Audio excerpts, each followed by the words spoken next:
The number one complaint I've had all year has been that Old County Road is in bad shape. I don't think there's anybody here that would disagree with that. It needs to be fixed. So how are we going to pay for it? Now, it's a fact that it is a state aid road, and as we heard from our other meeting, if there's a major capital improvement, it's the state's responsibility. I'm pretty sure this passes the major capital improvement test. I don't think, even though Andrew declined to answer on behalf of DOT, I think it's pretty obvious this is a significant project.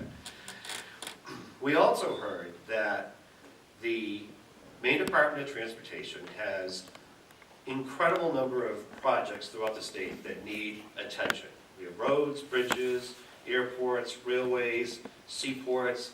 There's any number of things that need to be repaired. And they don't have all the money available to do all of the projects that need to be done.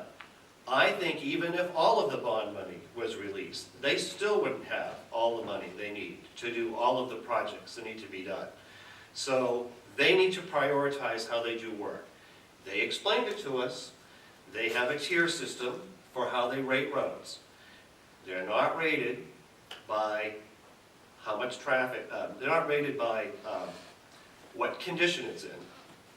They're rated by their importance to the region and the state.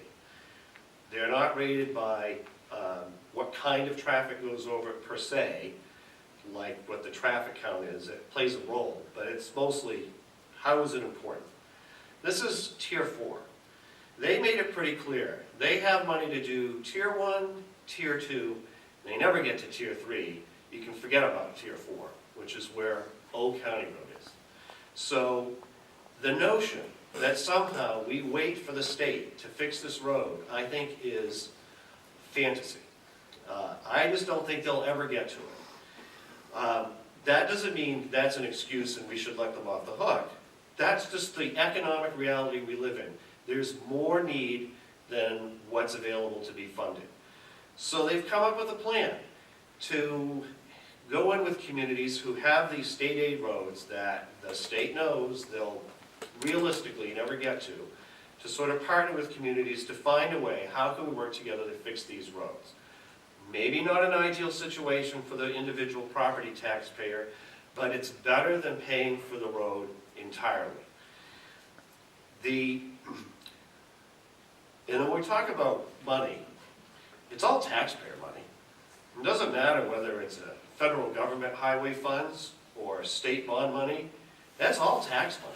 It's not like it's free money that came from somewhere else. It's all our money. It just gets divvied up differently, and obviously the higher up the food chain, you can spread the pain out over more people. But it's still tax money. My income tax is going to pay for this project some way or another. My property tax may pay for some of this project one way or another. Though it's not like it's not coming out of my wallet, because it is. So I think we need to sort of not lose sight of the fact that no matter how this road gets fixed, we're all paying for it. You know, what's plan B? Well, plan B is the road probably won't get fixed. I don't think that's the plan that we want to go down. I think trying to do a quick fix is a waste of money. I think it's clear, as I suspected, and I'm glad I was proven right with the bore testings. That road is crap. Yeah, it needs to be rebuilt. I would rather spend the money and do it right and have the road last 12 to 15 years before it needs to be resurfaced, not rebuilt, as opposed to throw several $100,000 to something that may not even last 2 or 3 years before the water infiltration, frost heaves, and everything else come to fruition again. So bonding money, borrowing money, while it is a tax burden, is sometimes necessary to do necessary repairs. And at the end of the day, it's all about you. It's your road. Do you want to fix it? All we're doing is saying we want to give you the opportunity to weigh in on the issue, because as Councilor Iskanitis rightly pointed out, we as 5 individuals cannot vote $1.6 million on our own and say we're going to do this. All we can do is say, we've identified a problem, duh, and we'd like your input as to whether you'd like to spend some money to fix this road. And I think that's where democracy is at its finest. So I am definitely going to support this because A, it needs to be fixed. B, if we can argue about the merits as to whether we should pass it or not, but if we don't fix it, if we don't pass this bond ordinance when the voters choose to, it's just not going to get fixed.